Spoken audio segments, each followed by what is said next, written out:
Ever wondered how computers communicate? This everyday marvel, known as computer networking, often remains shrouded in mystery for many.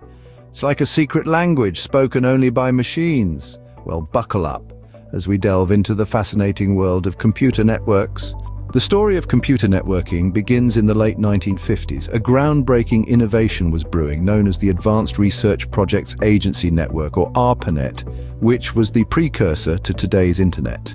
This game changer was more than just a technical marvel. It revolutionized the way we share data and communicate, breaking down geographical barriers and changing the speed of information exchange. With ARPANET, the world got a glimpse of a future where information could travel at the speed of light. Thus, the stage was set for a new era of communication. The journey from ARPANET to today's complex networks wasn't a simple one. This evolution saw the addition of numerous computers, shifting from a centralized mainframe approach to distributed networks, fostering immense growth. The birth of the internet marked a significant milestone, revolutionizing how we communicate and exchange information. This transformative process involved countless innovations, each contributing to the intricate web of connectivity we now take for granted. From a few connected systems to a global web, computer networks have come a long way. So what exactly is a computer network? Well, think of it as a group of interconnected devices.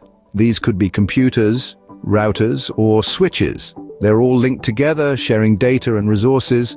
But how do they communicate? It's like learning a foreign language.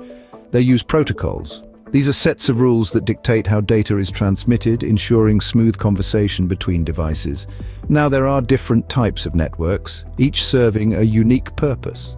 Local area networks, or LANs, for instance, connect devices in a small geographical area like your home or office. Wide area networks, or DWANs, span a larger area, even across countries. Metropolitan area networks, or MANs, are somewhere in between, covering a city or suburb. In essence, a computer network is a digital highway, facilitating swift and efficient communication.